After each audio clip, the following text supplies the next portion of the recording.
is the first official event in the campaign for the Republican nomination for president. Welcome to Cleveland, Ohio. It is debate night. I'm Bill Hemmer. And I'm Martha McCallum. It all starts here. We are ready. The candidates are ready. We're live at the Quicken Loans Arena, where we've partnered with Facebook to bring you, the voter, into today's debate. So you will hear from all 17 candidates tonight, and you'll meet 7 of them right now. Starting with 3-time governor in the state of Texas, Rick Perry. Also 2-time senator from Pennsylvania, Rick Santorum. Two-time governor in the state of Louisiana, acting governor, Bobby Jindal. Businesswoman and former CEO of Hewlett-Packard, Carly Fiorina. The senior senator from South Carolina, Lindsey Graham. Former 3-term governor of New York, George Pataki. And former Virginia governor, Jim Gilmore. Now, this debate will last 1 hour. We're going to have 4 commercial breaks. Each candidate will have 1 minute to answer each question and 30 seconds for rebuttal. If you run out of time, you're going to hear this. Okay? Gentle. Everybody got the bell? Wait till you hear what the others are going to get later, huh? 1 year from now, a Republican nominee will be standing on this stage in this very same arena. That person is in Cleveland today. So let's get started. First topic, electability. First question to Governor Perry from Texas. Welcome, Governor. Good to be with you. You were in charge of the 12th largest economy in the world, and you recently said that 4 years ago you weren't ready for this job. Why should someone vote for you now? After those 4 years of looking back and being prepared, the preparation to be the most powerful individual in the world requires an extraordinary amount of work. Not just having been the governor of the 12th largest economy in the world, which I might add, we added 1.5 million jobs during that period of time. Over that 2007 through 2014 period, a period when America was going through the most deep recession it had been through since the Great Depression. I think Americans want someone that have a track record of showing them how to get this country back on record. Some of them want to stand up and every day project that best days of America in front of us. And I will assure you, as the governor of the state of Texas, and as those last 4 years have showed me, the preparation to be ready to stand on this stage and talk about those monetary policies, those domestic policies, and those foreign policies, Americans are going to see that I'm ready to be that individual. Thank you, Governor. Now we go to Carly Fiorina. Carly, you were CEO of Hewlett-Packard. You ran for Senate and lost in California in 2010. This week, you said Margaret Thatcher was not content to manage a great nation in decline, and neither am I.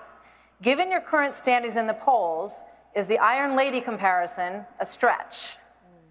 Well, I would begin by reminding people that at this point in previous presidential elections, Jimmy Carter couldn't win, Ronald Reagan couldn't win, Bill Clinton couldn't win, and neither could have Barack Obama. I started as a secretary and became ultimately the chief executive of the largest technology company in the world, almost $90 billion in over 150 countries. I know personally how extraordinary and unique this nation is. I think to be commander-in-chief in the 21st century requires someone who understands how the economy works, someone who understands how the world works and who's in it. I know more world leaders on the stage today than anyone running, with the possible exception of Hillary Clinton. Understands bureaucracies, how to cut them down to size and hold them accountable, and understands technology, which is a tool, but it's also a weapon that's being used against us. Most importantly, I think I understand leadership, which sometimes requires a tough call and a tough time. But mostly, the highest calling of leadership is to challenge the status quo and unlock the potential of others. We need a leader who will lead the resurgence of this great nation and unlock its potential once again. Thank you. Senator Santorum, you won the Iowa caucus 4 years ago in 10 other states, but you failed to beat Mitt Romney for the nomination. And no one here tonight is going to question your conviction or for your love for country. But has your moment passed, Senator? I would say the message that got us the win in Iowa and 10 other states against pretty overwhelming odds is the message that's going to deliver us in this election. You know, we didn't start out 4 years ago at the top of the heap. We were behind where we were today, but we stuck to our message. We stuck to the fact that Americans are tired of Washington corporate interests and Democrats who are interested in just politics and power, and they're looking for someone who's going to fight for them, looking for someone who's going to grow the manufacturing sector of our economy so those 74% of Americans who don't have a college degree or have a chance to rise again, someone who's going to stand up and be very clear with our enemies as to the lines they're going to draw and stand with them. I've got a track record. The reason I did so well last time is not just because of the vision. It's because I have a track record in Washington, D.C. of getting things done. Iran sanctions. The Iran sanctions that brought them to the table, those are sanctions that we put in place when I was in the United States Senate, and a whole host of other things that put me in a position of saying, I only have a great vision, but I can govern effectively in Washington. Thank you, Senator. Governor Jindal, you're one of 2 sitting governors on the stage tonight, but your approval numbers at home are in the mid-30s at this point. In a recent poll that showed you in a head-to-head against Hillary Clinton in Louisiana, she beat you by several points. So if the people of Louisiana are not satisfied, what makes you think that the people of this nation would be? Well, first of all, thank you for having us. You know, I won 2 record elections. Last time I was elected governor, won a record margin in my state. Martha, we got a lot of politicians that will kiss babies, cut ribbons, do whatever it takes to be popular. That's not why I ran for office. I ran for office to make the generational changes in Louisiana. We've cut 26% of our budget. We have 30,000 fewer state bureaucrats than the day I took office. I don't think anybody has cut that much government anywhere at any time. As a result, 8 credit upgrades. As a result, a top 10 state for private sector job creation. And we fought for statewide school choice, where the dollars follow the child instead of the child following the dollars. We've been the most pro-life state 6 years in a row. My point is this. I won 2 landslide elections. I made big changes. I think our country is tired of the politicians who simply read the polls and fail to lead. Both Democrats and Republicans have gotten us in the mess we're in, $18 trillion of debt, a bad deal with Iran. We're not staying with Israel. I think the American people are looking for real leadership. That's what I've done in Louisiana. That's what I'll do for America. Senator Lindsey Graham, you worked with Democrats and President Obama when it came to climate change, something you know is extremely unpopular with conservative Republicans. How can they trust you based on that record? You can trust me to do the following, that when I get on the stage with Hillary Clinton, we won't be debating about the science, we'll be debating about the solutions. In her world, cap and trade will dominate, that we will destroy the economy in the name of helping in the environment. In my world, we'll focus on energy independence and a clean environment. When it comes to fossil fuels, we're going to find more here and use less. Over time, we're going to become energy independent. I am tired of sending $300 billion overseas to buy oil from people who hate our guts. The choice between a weak economy and a strong environment is a false choice.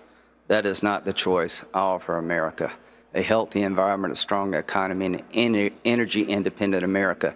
That would be the purpose of my presidency, to break this stranglehold that people enjoy on fossil fuels who hate our guts. Thank you, Senator. Governor Pataki, 4 years ago this month, you called it quits in a race for the presidency in 2012, but now you're back. Mitt Romney declined to run this time because he believed that the party needed new blood. Does he have a point? I think he needs somebody who hasn't been a career politician and who's been out of office for a while. I think the last 8 years in the private sector have allowed me to see government from the outside, and I think that is a positive thing. Yes, I thought about running 4 years ago. I was ready to lead, but I wasn't ready to run. But I look at this country today, and I look at how divided we are. I look at how politicians are always posturing and issuing sound bites, but never solving problems. And what I did in New York was bring people together, an overwhelmingly Democratic state. But I was able to get Democrats to support the most conservative, sweeping policy changes in any state in America. And when I look at Washington today, we need to bring us together. We need to solve problems. We need to rebuild our military so we can stand up to radical Islam.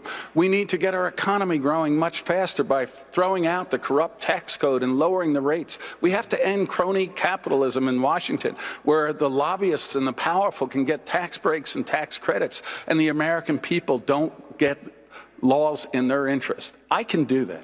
And I can do it regardless of what the makeup of Congress is, because I did it in New York State. So we need new leadership. Yes, I will be that new leader. Thank you, Governor. From one side of the stage to the other, Governor Jim Gilmore. You were the last person on stage to declare your candidacy. You ran for the White House once and lost. You ran for the Senate one time and lost. You haven't held public office in 13 years. Similar question. Is it time for new blood? I think the times are different now. I think the times are much more serious. Because of the Obama-Clinton policies, the United States is moving further and further into a decline. I want to reverse that decline. That's why I've entered this race. And I think I have the experience to do it. Former elected prosecutor, attorney general, governor. I was elected to all of those offices. A person who, in fact, has a long experience in foreign policy issues, which is different from many of the other governors who are prospective governors who are running. I was an Army intelligence agent and a veteran during the Cold War assigned to West Germany. I was the chairman of the National Commission on Homeland Security and Terrorism for the United States for 5 years. I was a person who has dealt extensively with these Homeland Security issues. I was the governor during the 9/11 attack. I understand both of these issues, how to build the economy, and doing that as a governor who built jobs and cut taxes, and also a governor who understands foreign policy issues, and that's why I entered this race. Thank you, Governor. All right, everybody, now to the elephant that is not in the room tonight, Donald Trump. Let's take a look at this graphic that shows the huge amount of political chatter that he is driving on Facebook right now. Some of it good, probably, some of it bad. But he is dominating this conversation. Governor Perry, you two have been going at it. But given the large disparity in your poll numbers, he seems to be getting the better of you. Well, when you look at the celebrity of Donald Trump, then I think that says a lot about it. One thing I like to remind people is back in 2007, Rudy Giuliani was leading the polls for almost a year. I'll suggest a part of that was his celebrity. Fred Thompson was the other one, a man who had spent a lot of time on that screen. I've had my issues with Donald Trump. I talked about Donald Trump from the standpoint of being an individual who was using his celebrity rather than his conservatism. How can you run for the Republican nomination and be for single-payer health care? I mean, I ask that with all due respect, and nobody on either one of these stages has done more than I've done and the people of the state of Texas to deal with securing that border. We sent our Texas Ranger recon teams. We sent our Parks and Wildlife wardens. I deployed the National Guard. After I stood on the ramp in Dallas, Texas, and looked the President of the United States in the eye and said, Mr. President, if you won't secure the border, Texas will. And that's exactly what we did. We need a president that doesn't just talk a game, but a president that's got real results. All right, I want to ask that same question because it's true really of all of you on this stage that, like it or not, Donald Trump there's a huge disparity between the poll numbers that you have and the poll numbers that he has. Given also the fact that Rudy Giuliani said he thought that there may be some Reagan qualities to Donald Trump. So Carly Fiorina, is he getting the better of you? Well, I don't know. I didn't get a phone call from Bill Clinton before I jumped in the race. Did any of you get a phone call from Bill Clinton? I didn't. Maybe it's because I hadn't given money to the foundation or donated to his wife's Senate campaign. Here's the thing that I would ask Donald Trump in all seriousness. He is the party's front runner right now, and good for him. I think he's tapped into an anger that people feel. They're sick of politics as usual. You know, whatever your issue, your cause, the festering problem you hoped would be resolved, the political class has failed you. That's just a fact, and that's what Donald Trump taps into. I would also just say this, since he has changed his mind on amnesty, on health care, and on abortion, I would just ask, what are the principles by which he will govern? Thank you. This Saturday, August 8th, 2 days from now, marks 1 year since the strikes began against ISIS in Iraq and followed in Syria 1 month later. This week, a leading general in the U.S. Marine Corps says 1 year later, that fight is at a stalemate. Governor Jindal, give me one example how your fight against ISIS would be different over there. Well, to start with, unlike President Obama, I'll actually name the enemy that we confront. We've got a president who cannot bring himself to say the words radical Islamic terrorism. Now, Bill, he loves to criticize America, apologize for us, criticize medieval Christians. How can we beat an enemy if our commander-in-chief doesn't have the moral honesty and clarity To say that Islam has a problem, and that problem is radical Islam. To say they've got to condemn not just generic acts of violence, but the individual murderers who are committing these acts of violence. We've got a president instead who says we're going to change hearts and minds. Well, you know what? Sometimes you win a war by killing murderous, evil terrorists. We're going to take the political handcuffs off the military. We will arm and train the Kurds. We will work with our Sunni allies. They know we will be committed to victory. We had this failed red line with Assad, and it discouraged folks that want to help us on the ground. Finally, we'll take off the political handcuffs. We'll go to the Congress. This president has gone to Congress and said, give me a 3-year deadline. Give me a ban on ground troops. I'm going to go to the commanders and say, give me a plan to win. You can't send your troops into harm's way unless you give them every opportunity to be successful. Yeah, and the senator to your right has called for 20,000 American troops in Syria and Iraq so far today, Senator Graham, and I'll give this question to you. Why should the American people, after 2 wars in Iraq, sacrifice yet again on a 3rd war? If we don't stop them over there, they are coming here just as sure as I stand here in front of you. One thing I want to be clear about tonight. If you're running for President of the United States and you don't understand that we need more American ground forces in Iraq, and that America has to be part of a regional ground force that will go into Syria and destroy ISIL in Syria, then you're not ready to be commander-in-chief, and you're not serious about destroying ISIL. According to the generals that I know and trust, this air campaign will not destroy ISIL. We need a ground force in Iraq and Syria, and America has to be part of that ground force. According to the FBI and the Director of National Intelligence, Syria is becoming a perfect platform to strike our nation. I've got a very simple strategy as your president against ISIL. Whatever it takes, as long as it takes, to defeat them. Senator, thank you.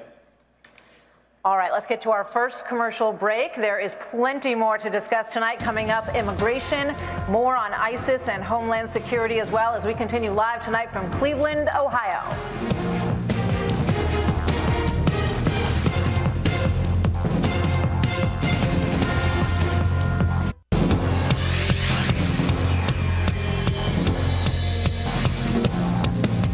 It is debate night, and welcome back to Cleveland, Ohio. Let's get back to the questions right now with Martha. All right, let's talk about ISIS and the threat to the homeland that we have seen growing in recent months. This goes to Governor Pataki. 69 ISIS-inspired terrorists have been arrested in this country in homeland plots, and the FBI assures us that there are likely many more to come. The president is reluctant to label these terrorists Islamic extremists, but you've said that you have no problem with that label. But then comes the hard part. So here's the question. How far are you willing to go to root out this problem here at home? Would you put mosques, for example, potentially under surveillance? And keep in mind that conservatives are increasingly concerned in this country with religious liberty. Martha, religious liberty doesn't include encouraging a fellow American to engage in violent jihad and kill an American here. That is not protected free speech. That is not protected religious belief. That is like shouting fire in a crowded theater, and that is illegal. And I would do everything in our power not just to go after those who are here, who we know who are here, before they can radicalize other Americans to carry out attacks. And it's not just the ones they've arrested. Think back to Garland, Texas. But for that Texas police officer, we could have had a mass murder. We have to shut down their internet capability. We have to shut down whether or not they're in prisons preaching or in mosques preaching. No radical Islam that is allowed to engage in encouraging violence against Americans, that is not protected speech. But let me just add one thing about ISIS over there. We have got to destroy their training camps and recruiting centers. I was governor of New York on September 11th. I know that we are at greater risk today than at any time since then of another attack. We have got to destroy their training camps over there before they can attack us here. I don't agree that we're going to occupy and spend another decade or $1 trillion. What we need to do is destroy their ability to attack us here, over there, and then get out. You know, I have 2 sons, both served. One is a Marine officer in Iraq, one is an Army officer in Afghanistan. I do not want to see one parent or loved one worrying about getting a call in the middle of the night. I would not place one American life at risk unless it was absolutely necessary. But to destroy ISIS, it is necessary. All right, this question to Carly Fiorina.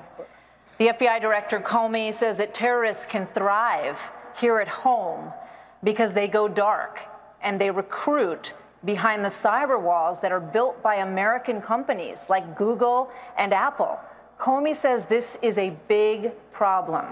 But Rand Paul says that the government forcing these companies to bring down those walls would be a big privacy issue and a dangerous way to go on this. You've been a tech leader in this country. Which side are you on?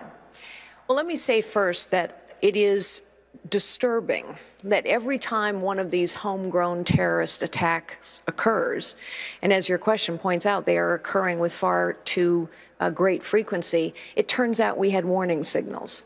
It turns out we knew something was wrong. It turns out some dot wasn't connected. And so the first thing we have to do is make sure that everyone and every responsible agency is attuned to all of these possibilities and symptoms. We even had warnings about the Boston Marathon bombers, and yet the dots weren't connected. So we need to get on a different mindset. Secondly, I certainly support that we need to tear down cyber walls, not on a mass basis, but on a targeted basis. But let me just say that we also need to tear down the cyber walls that China is erecting, that Russia is erecting. We need to be very well aware of the fact that China and Russia are using technology to attack us, just as ISIS is using technology to recruit those who would murder American citizens. I do not believe that we need to wholesale destroy every American citizen's privacy in order to go after those that we know are suspect or are already a problem. But yes, there is more collaboration required between private sector companies and the public sector. And specifically, we know that we could have detected and repelled some of these cyber attacks if that collaboration had been permitted. A law has been sitting, languishing, sadly, on Capitol Hill and has not yet been passed, and it would help. So would you tonight call for Google and Apple to cooperate in these investigations and let the FBI in where they need to go? I absolutely would call on them to collaborate and cooperate, yes. Thanks. Excuse me, Martha. I have not heard the bell just yet, so you're all very well behaved so far. Governor Gilmore, 30 seconds. Well, yes, indeed. I chaired the National Commission on Homeland Security for the United States. We warned about the 9/11 attack before the 9/11 attack occurred. I was the governor during the 9/11 attack when the Pentagon was struck. And I'm going to tell you this. We need to use the benefit of our law enforcement people across this country, combined with our intelligence people across this country. We need to use our technological advantages, because what we've warned of is an international guerrilla movement that threatens this country. It's going to happen in this country. There are going to be further attacks. We have to be prepared to defend the American people, prepare them for a long war, stand up for the defense of this country, and stand up for the values of this country. Thank you, Governor. I've got to move on to immigration here. Senator Santorum, you would argue you have one of the tougher positions on illegal immigration in the entire 17 candidate field at the moment. We often talk about this issue on the abstract level in Washington, D.C. But you know how it's being talked about in states like Iowa and New Hampshire among illegals in our country today, 11 million plus. And some are asking, what would you say to a child born and raised in America who could see their family broken apart by your policy? My father was born in Italy, and shortly after he was born, my grandfather immigrated to this country. Under the laws of this country, he wasn't allowed to be with his father for 7 years. Spent the first 7 years of his life in fascist Italy under Benito Mussolini. Not a very pleasant place to be. I asked my dad after, obviously, I found out about this, and I said, didn't you resent America for not letting you be with your father in those formative and very threatening years? You know what he said to me? America was worth the wait. We're a country of laws, Bill. We're a country of laws, not of men, not of people who do whatever they want to do. I know we have a president who wants to do whatever he wants to do and take his pen and his phone and just tell everybody what he thinks is best. But the reason America is a great country, the reason is because our compassion is in our laws. And when we live by those laws and we treat everybody equally under the law, that's when people feel good about being Americans. And I've put forth an immigration policy that is as strong in favor of the folks who are struggling in America the most than anybody else. It's the strongest pro-worker immigration plan. It says that after 35 million people have come here over the last 20 years, almost all of whom are unskilled workers, flattening wages, creating horrible opportunity, a lack of opportunities for unskilled workers. We're going to do something about reducing the level of immigration by 25%. We're going to be tough at the border. We're going to be tough on all of the illegal immigrants that everybody else in this field. We're going to be different. We're going to be actually out there trying to create a better life for hardworking Americans. Governor Perry, try and answer this question again. What do you say to the family of illegals? Are you going to break them apart? Bill, here's the interesting position on this. Americans are tired of hearing this debate want to go to what are you going to do about illegal immigration. For 30 years, this country has been baited with that. All the way back to when Ronald Reagan signed a piece of legislation that basically allowed for amnesty for over 4 million people, and the border's still not secure. The American people are never going to trust Washington, D.C., and for good reason. We hear all this discussion about, well, I would do this or I would do that, when the fact is the border is still porous. Until we have a president of the United States that gets up every day and goes to the Oval Office with the intent purpose of securing that border. And there's not anybody on either one of these stages that has the experience of dealing with this as I have for over 14 years with that 1,200-mile border. We have to put the personnel on that border in the right places. You have to put the strategic fencing in place. And you have to have aviation assets that fly all the way from Tijuana to El Paso to Brownsville, Texas, 1,933 miles, looking down 24/7 with the technology to be able to identify what individuals are doing and ID when they are in obviously illegal activities or suspicious activities, and quick response teams that come at that particular point in time. Then Americans will believe that Washington is up to a conversation to deal with the millions of people that are here illegally, but not until, if you elect me President of the United States, I will secure that southern border. Governor, thank you. On that note, next, the candidates take on the future of the U.S. economy when we come back after this quick break.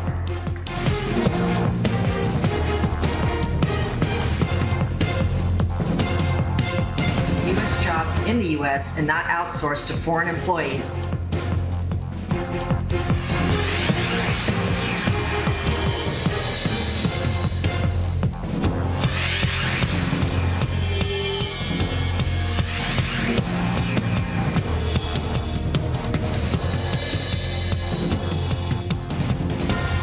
Welcome back, everybody. It is the bottom of the hour, and we are back live from Cleveland's Quicken Loans Arena, kicking off the first 2016 Republican primary debate. It's starting right now. We're 30 minutes in. We're going to jump back into the topics and continue our discussion of national issues on the domestic level, the issue that is really number one on the minds of many voters. That's the economy and jobs. So let's start here with Senator Graham. Senator Graham, 82 million Americans over the age of 20 are out of the workforce. Right.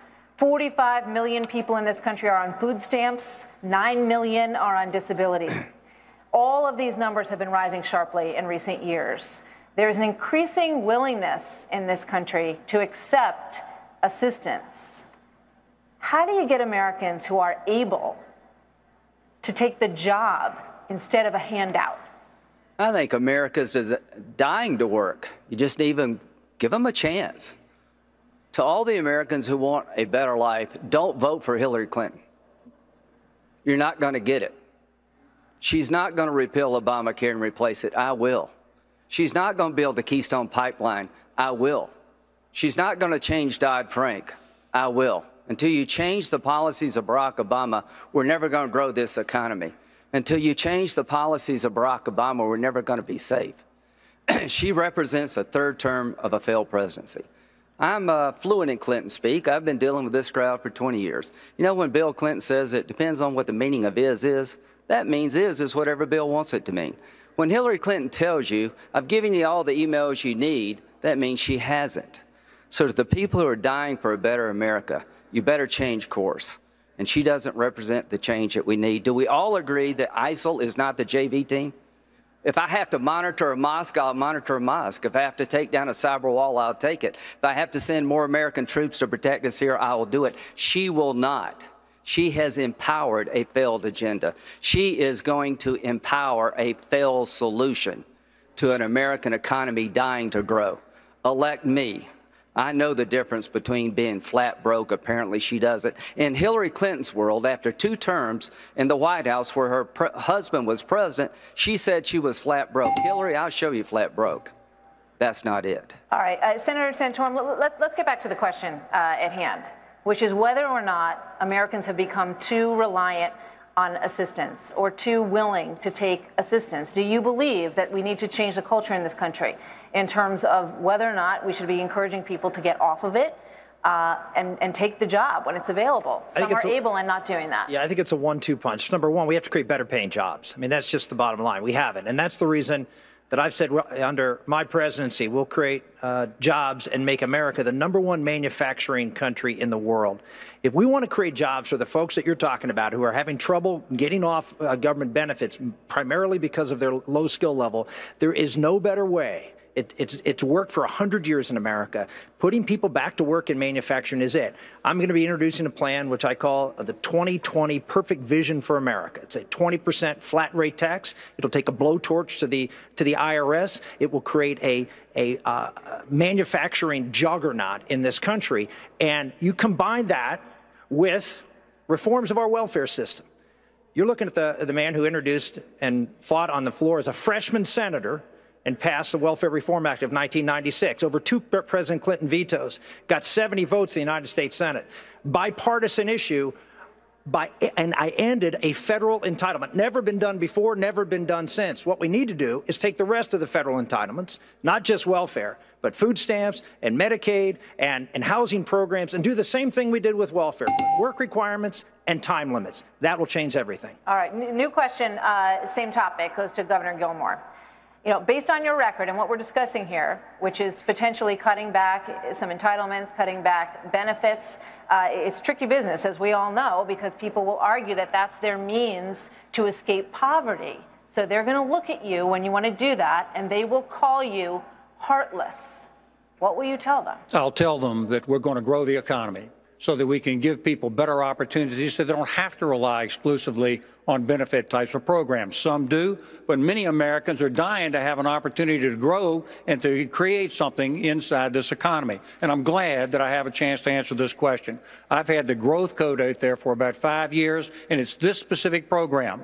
We're going to do a tax cut for all Americans. We're going to have a 3-bracket tax code, 10, 15, and 25%. We're going to combine all commercial activity and business into one place in the tax code and charge it 15%, which is going to suddenly make us competitive with the rest of the world, and we're going to eliminate the death tax. With a couple of additional tweaks, we know what this will do. It will cause the economy to grow, to explode, to create more jobs. And first of all, we've got to recognize that there is a problem that Barack Obama and Hillary Clinton have caused. And that problem is too big regulations like the EPA, too much new taxes on business that we have seen, and Obamacare. These are drags on the economy. It's a deliberate drag. I propose to reverse that and get this economy moving again. Thank you, Governor. Your last topic brings us to the state of Ohio. You know the saying, right? No Republican wins the White House unless you win here in the Buckeye State. Well, here in the Buckeye State, the governor, John Kasich, took the federal money for Medicaid expansion under Obamacare. And Governor Jindal in Louisiana, you passed on those tax dollars. Why do you think Governor Kasich got it wrong here? Well, this goes to the question you were just asking. Look, under President Obama and Secretary Clinton, they're working hard to change the American dream into the European nightmare. They do celebrate more dependence on the government. Give Bernie Sanders credit. At least he's honest enough to call himself a socialist. Barack Obama, Hillary Clinton, they're no better. If we were to expand Medicaid, for every uninsured person we would cover in Louisiana, we'd kick more than one person out of private insurance or remove their opportunity to get private insurance. We're going to have too many people in the cart rather than pulling the cart. This isn't free money. I know some people like to say, well, this is free money. We pay federal taxes. We are borrowing money from China today. Yesterday, the president stunningly admitted this. He said, we don't have leverage with China to get a better deal on Iran because we need them to lend us money to continue operating our government. The president of the United States admitting that he's weakening our government's position, our foreign policy standing, because he can't control spending in D.C. There is a better way to provide health care. The Oregon study showed this. Simply expanding Medicaid does not improve health care outcomes. In Louisiana, instead, we're helping people getting better paying jobs so they can provide for their own health. So Governor Kasich was wrong, just to be clear. Correct? I don't think anybody should be expanding Medicaid. I think it's a mistake to create new and more expensive entitlement programs when we can't afford the ones we've got today. We've got to stop this culture of government dependence. I didn't hear an answer regarding Governor Kasich, but for now I'll go to Governor Pataki. Yes or no? I'll say this. I don't think anybody should expand Medicaid. I think it was a mistake to expand Medicaid everywhere in Ohio and across the country. Governor Pataki, three-term governor of New York. Is he right? Governor Jindal? I think he is right. I don't think you expand entitlements when so many people are dependent on government and when the money the federal government is offering is going to be taken away from you after just a couple of years. But getting back to Martha's question about how we end dependency, do we have to have a cultural change? The answer is no. And I know this because when I ran for governor of New York, 1 in 11 of every man, woman, and child in the state of New York was on welfare. On welfare. Think about that. And people said you can't win, you can't change the culture. But I knew that good people who wanted to be a part of the American dream had become trapped in dependency because the federal government and the state government had made it in their economic interest not to take a job because the benefits if they didn't work were better. I changed that. We put in place mandatory workfare, but we allowed people to keep health care. We put in place child care support. Would you have expanded Obamacare in the state of New York had you been governor at that time? No, it should be repealed. And by the way, when I left, there were over 1 million fewer people on welfare in New York State than when I took office. Okay. Replacing dependency with opportunity. Thank you, Governor Pataki. In a moment here, we'll talk to the candidates about an issue today on Planned Parenthood and also the U.S. Supreme Court. That's all next here in Cleveland.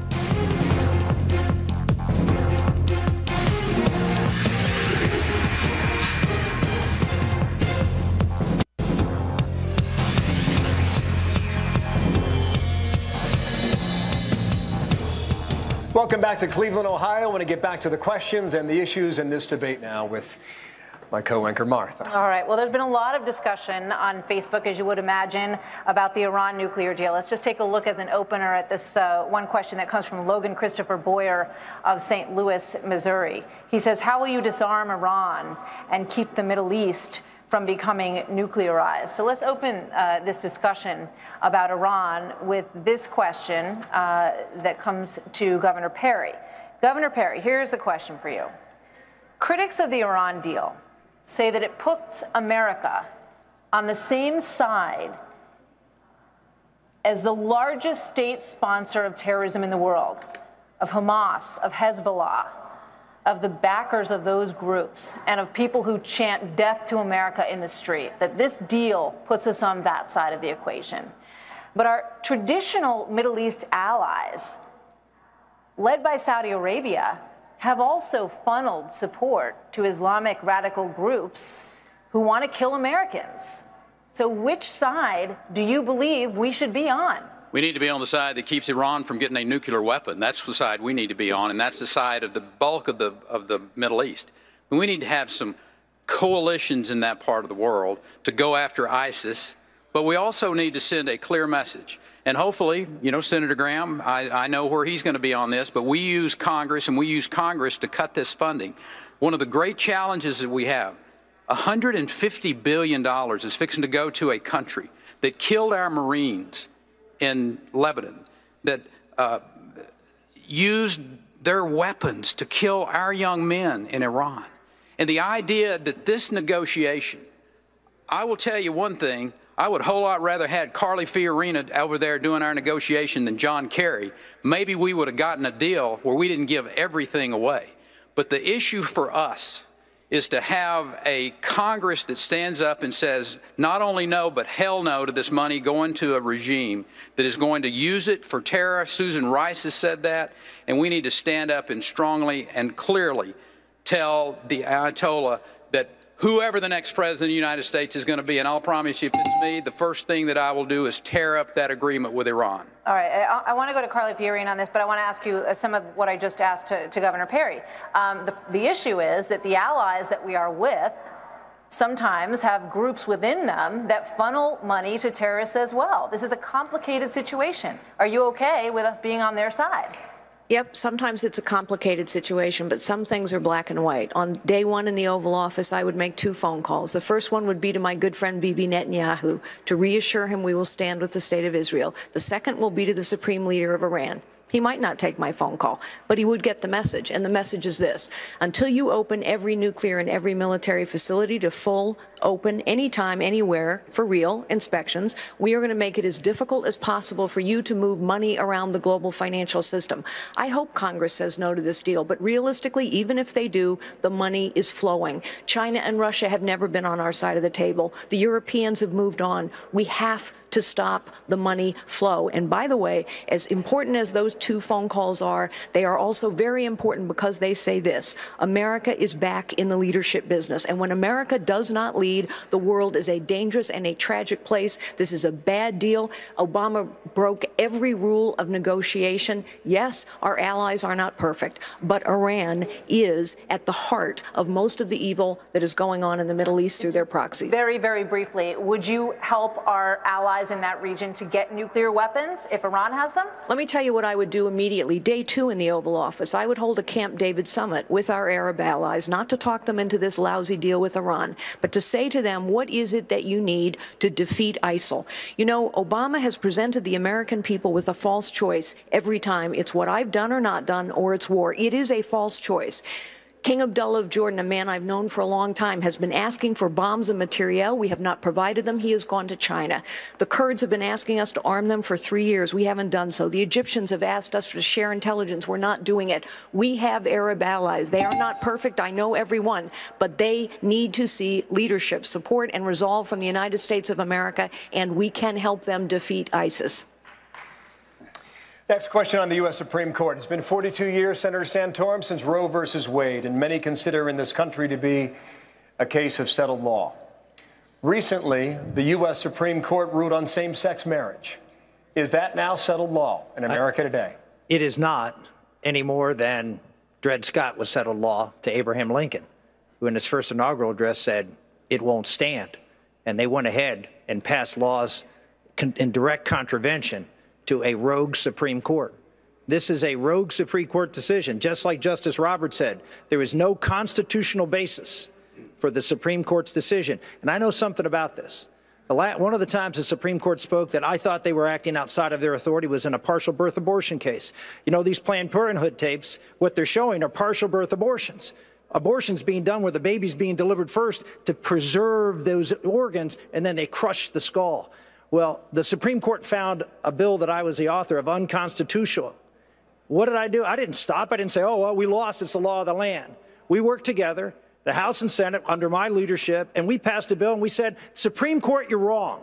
We're a co-equal branch of the government. We have every right to be able to stand up and say what is constitutional. We passed a bill, bipartisan support, and the Supreme Court, they sided with us. Sometimes it just takes someone to lead and stand up to the court. All right, Senator, thank you. To Governor Gilmore, for years, presidential candidates have not said they would have a litmus test for justices nominated to the Supreme Court. Recently, Hillary Clinton broke that precedent. She said she would apply that on the case of Citizens United, which deals with campaign finance laws in America today. Is it time for conservatives to impose a litmus test on abortion? Well, as you know, I'm a former elected prosecutor, a former elected attorney general, trained at the University of Virginia in constitutional law.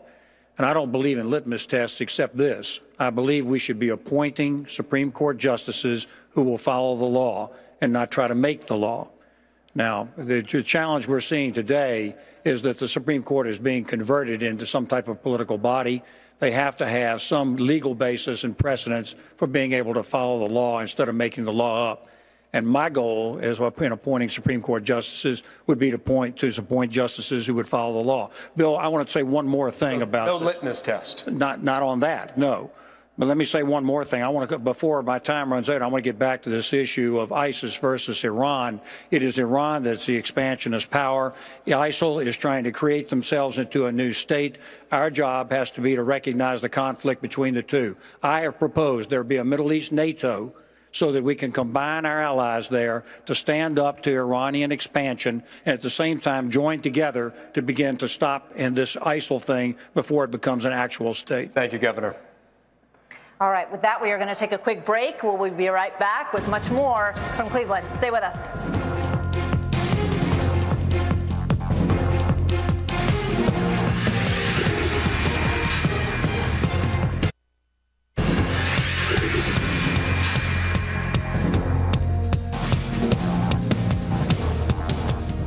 As the first debate of the nomination season continues, welcome back to Cleveland. I wanted to get back to the questions right now and the issues here in the U.S. Martha. We want to get back to Planned Parenthood, and this question goes to Governor Pataki. Governor Pataki, you're the only pro-choice candidate running. A Republican holding that position has not won a single primary in 35 years. With the recent Planned Parenthood videos that we have all seen, shedding new light on abortion practices, I know that you have said that you would defund Planned Parenthood. Yes. But has this story changed your heart? My heart has not changed because I've always been appalled by abortion. I'm a Catholic. I believe life begins at conception. But as Bill said earlier, Roe v. Wade has been the law for 42 years, and I don't think we should continue to try to change it. But what we can do is defund Planned Parenthood. And by the way, put in place an absolute permanent ban on any taxpayer dollars ever being used to fund abortions. Also, when you look at these videos, they are horrific and show just a hideous disrespect for life. What else we can do is that we should believe in science. You know, Hillary Clinton's always saying how Republicans don't follow science. Well, they're the ones not listening to the scientists today, because doctors say that at 20 weeks, that is a viable life inside the womb. And at that point, it's a life that we have the right to protect, and I think we should protect. So I would pass legislation outlawing abortion after 20 weeks. It is Hillary, it is Biden, it is the others who insist on allowing abortion well into the life of a viable infant that is wrong and that should be stopped. All right, on the same topic, let's go to Governor Jindal. Carly Fiorina, also on the stage, said that she would go so far as to shut down the government over the issue of defunding Planned Parenthood. Would you do that? Would you be willing to shut down the government when it comes to defunding this group? Well, a couple of things. Planned Parenthood had better hope that Hillary Clinton wins this election. Because I guarantee you, under President Jindal, January 2017, the Department of Justice and the IRS and everybody else that we can send from the federal government will be going into Planned Parenthood. This is absolutely disgusting and revolts the conscience of the nation. Absolutely, we need to defund Planned Parenthood. In my own state, for example, we launched an investigation, asked the FBI to cooperate. We just earlier this week kicked them out of Medicaid in Louisiana as well, canceled their provider contract. They don't provide any abortions in Louisiana. But in terms of shutting down the government, I don't think President Obama should choose to shut down the government simply to send taxpayer dollars to this group that has been caught, I believe, breaking the law, but also offending our values and our ethics. Martha, it is time for Republicans in D.C. to fight. Too often they give up, they negotiate with themselves. They said they would get rid of the unconstitutional amnesty. They didn't do that. They said they would repeal Obamacare if we gave them the majority. They didn't do that either. They said they'd shrink and balance the budget. They haven't done that. Absolutely, they should fight to defund Planned Parenthood, and I don't think the president should shut down the government simply to send our taxpayer dollars to this group. All right, Lindsey Graham, this conversation will no doubt go to the war on women. And that cutting funding to this group could be a very broad brush against all of you or anybody who holds this nomination as being against women's health, against these organizations that people will say provide positive things for many women. I don't think it's a war on women for all of us as Americans to stand up and stop harvesting organs from little babies. Let's take the money that we would give to Planned Parenthood and put it in women's health care without having to harvest the organs of the unborn. The only way we're going to defund Planned Parenthood is to have a pro-life president. You want to see a war on women? Come with me to Iraq and Afghanistan, folks. I've been there 35 times. I'll show you what they do to women. These mythical Arab armies that my friends talk about that are going to protect us don't exist. If I am president of the United States, we're going to send soldiers back to Iraq, back to Syria to keep us from being attacked here and keep soldiers in Afghanistan because we must. I cannot tell you how much our nation is threatened and how we need a commander-in-chief who understands the threats to this nation. If you're running for president of the United States and you do not understand that we cannot defend this nation without more of our soldiers over there, you're not ready for this job. Thank you, Senator. Executive power. It appears that you all have a little bit of an issue with it at the moment. I want to move through this as quickly as I can from stage left to stage right. On the second day of his presidency, January 22nd, 2009, President Obama signed one of his first executive orders. That was close Guantanamo Bay in Cuba, still open today. What would be your first executive order? Governor Gilmore, start. Well, it's not a matter of what the first executive order would be, Bill. The matter is what orders exist now that shouldn't exist. The president has done an executive order with respect to illegal immigration that is illegal, and it creates a contempt for the law, for the rule of law. If I were the President of the United States, I'd go and look at every executive order that exists right now and determine which ones want to be voided, because the President shouldn't be legislating, not through that vehicle or any other. We should be relying upon the leadership of the Congress to pass the laws. Senator Graham. Change the Mexico City policy, not take one dime of taxpayer money to fund abortion organizations overseas, and restore the NSA that's been gutted. We're going dark when it comes to detecting the next attack. We have gutted our ability to detect the next attack, and I would not stand for that as President of the United States. I'd take the fight to these guys, whatever it took, as long as it took. Governor Jindal, your first executive order would be the White House would be what? To repeal these unconstitutional legal orders, whether it's amnesty or whether it's this president going around the Congress, whether it's an Obamacare, to restore the rule of law. I'd also go after these sanctuary cities, do everything we can to make sure that we are actually prosecuting and cutting off funding for cities that are harboring illegal aliens. And then finally, making sure the IRS is not going after conservative or religious groups. I would sign an executive order protecting religious liberty, our First Amendment rights, so Christian business owners and individuals don't face discrimination for having a traditional view of marriage. Governor Perry. It's going to be a pretty busy day, but that Iran negotiation is going to be torn up on day one, and we're going to start the process of securing that border. I'm also going to take a bottle of Whiteout with me to get started on all those executive orders that Mr. Obama has put his name to. That will be a long day. It will be a long day. Senator Santorum? Just ditto that. We're going to suspend, I've said this for 4 years, we're going to suspend and repeal every executive order, every regulation that cost American jobs and is impacting our freedom. And second, the First Amendment Defense Act, which is protecting religious liberty. If it's not passed by then, which I suspect it won't because the president will veto it, I will institute an executive order to make sure the people of faith are not being harassed and persecuted by the federal government for standing up for their religious beliefs. First order, Carly Fiorina. I agree with my colleagues. We need to begin by undoing. I would begin by undoing a whole set of things that President Obama has done, whether it's illegal amnesty or this latest round of EPA regulations. But let me go back to something that's very important. We have been debating right here the core difference between conservatism and progressivism. Conservatives, I am a conservative because I believe no one of us is any better than any other one of us. Every one of us is gifted by God, whether it is those poor babies being picked over or it's someone whose life is tangled up in a web of dependence. Progressives don't believe that. They believe some are smarter than others, some are better than others, so some are going to need to take care of others.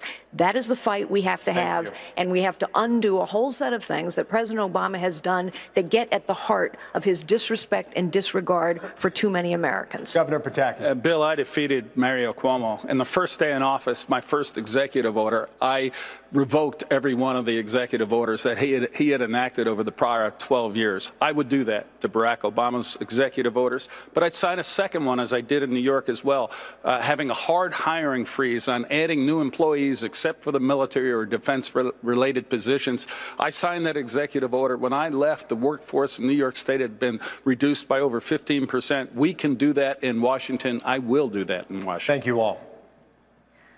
Moving on to the next question. President Obama promised hope and change for the country, yet 60% of Americans are not satisfied with the shape that the country is in right now.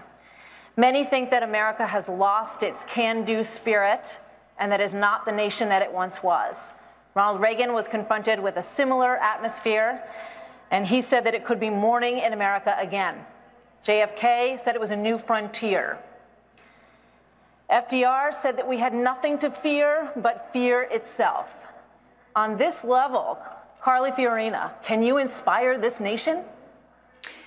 This is a great nation. It is a unique nation in all of human history and on the face of the planet, because here our founders believed that everyone has a right to fulfill their potential, and that right, they called it life, liberty, the pursuit of happiness, comes from God and cannot be taken away by government. We have arrived at a point in our nation's history where the potential of this nation and too many Americans is being crushed by the weight, the power, the cost, the complexity, the ineptitude, the corruption of the federal government. And only someone who will challenge the status quo of Washington, D.C. can lead the resurgence of this great nation. I will do that. We're talking about tapping into historic levels of leadership and lifting the nation in this kind of way that we're discussing. So, Senator Santorum, how would you do it? I came to Washington, D.C. in 1990. That sounds like a long time ago. It was 25 years ago, and I came by defeating a Democratic incumbent. I came as a reformer. I started the Gang of Seven, and it led to the overtaking of the 40-year Democratic rule of Congress, because I stood up to the old boy network in Washington, D.C., because I believed that Washington was not the solution, that Washington was the problem, just like Ronald Reagan said. I was a child of Ronald Reagan. And I went there, and for 16 years, I fought the insiders and was able to get things done. That's the difference.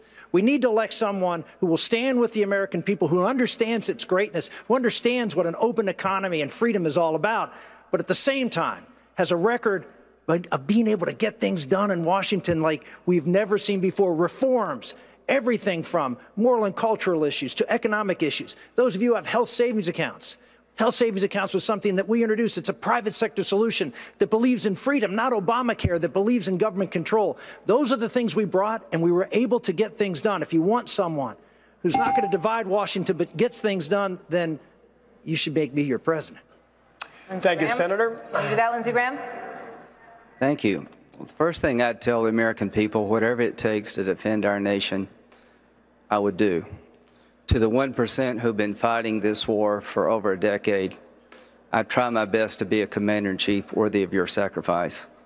We're going to lose Social Security and Medicare if Republicans and Democrats do not come together and find a solution like Ronald Reagan and Tip O'Neill. I will be the Ronald Reagan if I can find a Tip O'Neill. When I was 21, my mom died. When I was 22, my dad died. We owned a liquor store, a restaurant, bar, and we lived in the back. Every penny we needed from every penny we got from Social Security, because my sister was a minor, we needed.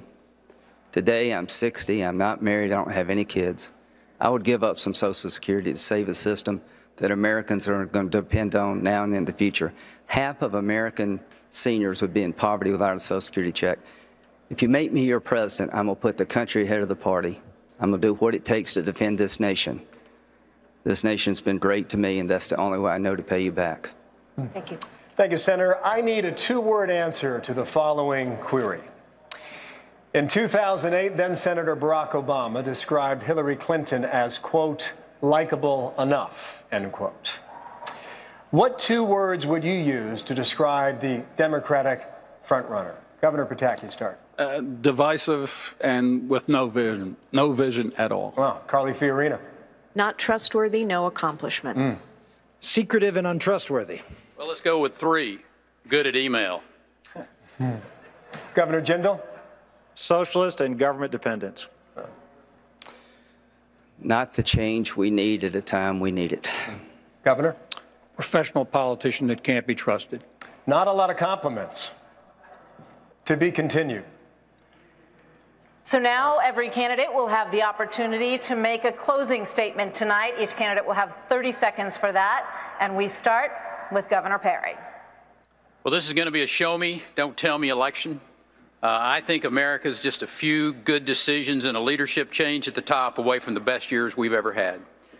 And I think that the record of the governor of the last 14 years of the 12th largest economy in the world is just the medicine America's looking for. 1.5 million jobs created during the worst economic time this country's had since the Great Depression, while the rest of the country lost 400,000 jobs. We're talking about a state that moved graduation rates forward from 27th in the nation to second high. As a matter of fact, if you're Hispanic or African American in Texas, you have the #1 high school graduation rates in America. Americans are looking for somebody that's going to give them hope. And there is a place in this country over the last 8 years in particular that talked about hope every day, and they didn't just talk about it, they delivered it, and that was the state of Texas. And if we can do that in Texas, that 12th largest economy in the world, we can do it in America. Our best days are in front of us. We can reform those entitlements. We can change that corporate tax code and lower it. We can put America back on track on a growth level and a growth rate that we've never seen in the history of this country. Manufacturing will flow back into this country. It just needs a corporate executive type at the top that's done it before. And I will suggest to you, nobody's done it like Rick Perry's done it over the last 8 years. And if you elect me president, we will bring incredible growth back to this country. And as someone who's worn the uniform of the country, that's how we build our military back up. Thank you, Governor. Senator Santorum. I'll tell you how optimistic I am about America. Karen and I have 7 children. You don't have 7 children and bring them into this world if you're not optimistic about the future of this country. I am, but people are upset, and they're upset for a reason about the future of this country. Donald Trump actually seized on it when he talked about immigration. And I think the reason he did is because immigration is sort of an example of what's broken and what's wrong in Washington, D.C. You see, you have one side, the Democrats, and with immigration, all they care about is votes. They don't care about American workers. They just care about bringing as many people in so they can get as many votes as they can. On the other side, you have so many Republicans, and what do they care about? Helping business make profits. But there's nobody out there looking out for the American worker. I'm looking out for the American worker. I'm the only one in this stage who has a plan that's actually going to reduce immigration, actually going to do something to help the American worker. And you combine that with a plan to make manufacturing this country #1 in manufacturing, you've got someone who's going to help revitalize and give hope to America, where the places that is the most hopeless today. That's why I ask for your support for president. All right, Senator, thank you. Governor Jindal. You know, we've got a lot of great talkers running for president. We've already got a great talker in the White House. We cannot afford 4 more years of on-the-job training. We need a doer, not a talker. We also need a nominee, a candidate who will endorse our own principles. Jeb Bush says we got to be willing to lose the primary in order to win the general. Let me translate that for you. That's the establishment telling us to hide our conservative principles to get the left and the media to like us. That never works. If we do that again, we will lose again. We will deserve to lose again. One principle, for example, we've got to embrace is on immigration. We must insist on assimilation. Immigration without assimilation is an invasion. We need to tell folks who want to come here, they need to come here legally. They need to learn English, adopt our values, roll up their sleeves, and get to work. I'm tired of the hyphenated Americans and the division. I've got the backbone, I've got the bandwidth, I've got the experience to get us through this. I'm asking folks not just to join my campaign, but join a cause. It is time to believe in America again. Thank you, Governor. Carly Fiorina, closing statement. Hillary Clinton lies about Benghazi. She lies about emails. She is still defending Planned Parenthood, and she is still her party's front runner. 2016 is going to be a fight between conservatism and a Democrat Party that is undermining the very character of this nation. We need a nominee who is going to throw every punch, not pull punches, and someone who cannot stumble before he even gets into the ring. I am not a member of the political class. I am a conservative. I can win this job. I can do this job. I need your help. I need your support. I will, with your help and support, lead the resurgence of this great nation. Thank you. Thank you. Senator Graham. We need somebody ready to be commander-in-chief on day one, who understands there are no moderates in Iran. They've been killed a long time ago. That the Ayatollah is a radical jihadist who really means it when he chants death to America, death to Israel. And this deal is giving him a pathway to a bomb, a missile to deliver it, and money to pay for it all. We need a president who can solve our problems, bring us together. We're becoming Greece if we don't work together. At the end of the day, ladies and gentlemen, our best days are ahead of us only if we work together, and I intend to put this country on a path of success by working together and doing the hard things that should have been done a very long time ago. To Governor Pataki, closing statement now. With all the candidates, why me? My background is different. I look at Washington and I hear the talk and I see the promises, and it seems nothing ever changes. Washington gets bigger, taxes get higher, and the American people feel more distanced from our government. I had the opportunity not just to run, but to win in the deep blue state of New York 3 times. And not only did I win, but I then worked with a Democratic legislature to put in place the most sweeping conservative reforms of any state in America, taking us from the most dangerous state in America to the 4th safest, reducing our welfare rolls by over 1 million and replacing over 700,000 private sector jobs. I can govern by bringing people together. And also, I've been tested in a way no one else has. I was governor on September 11th, and I'm proud of my leadership in bringing New York through that times. And when I left, we were stronger, we were safer, and we were more united than at any time in my lifetime. We need to bring people together in Washington. The talk has got to stop. The action has got to begin. People can promise you something. I delivered in the blue state of New York. I will deliver for the American people if I have the privilege of leading this country. Thank you, Governor. Governor Gilmore. Well, I was a conservative governor of Virginia. I governed that way, and that's my track record. But the key thing that we're seeing now is serious challenges to this country that must change. The direction of this nation must change. And that's why I've offered a specific program to the people of America tonight to address the fundamental problem of getting our country growing again, getting our economy growing, wages up, opportunities for people. And second, the international crisis we are facing is most dreadful and most dangerous. I have the experience as a prosecutor, attorney general, governor, United States Army intelligence veteran, governor during the 9/11 attack, chairman of the Terrorism Commission for this country. It's time for real substance and real experience. And that's what I offer to the people of the United States in this candidacy for the presidency. Thank you, Governor. That concludes the first debate of the 2016 Republican primary. And we'd like to thank all 7 of you for being here today. And later, the night has just begun. Coming up next, special report with Bret Baier. You'll see him live here in Cleveland on the record with Bret at 7 o'clock. Then Bill O'Reilly on the O'Reilly Factor, 8 o'clock Eastern Time. And then at 8:50, our next debate with the top 10 candidates hosted by Bret Baier, Megyn Kelly, and Chris Wallace. The Kelly File will be on right after. Then Hannity at midnight. It goes all night, folks. That's it for us. Special report starts now.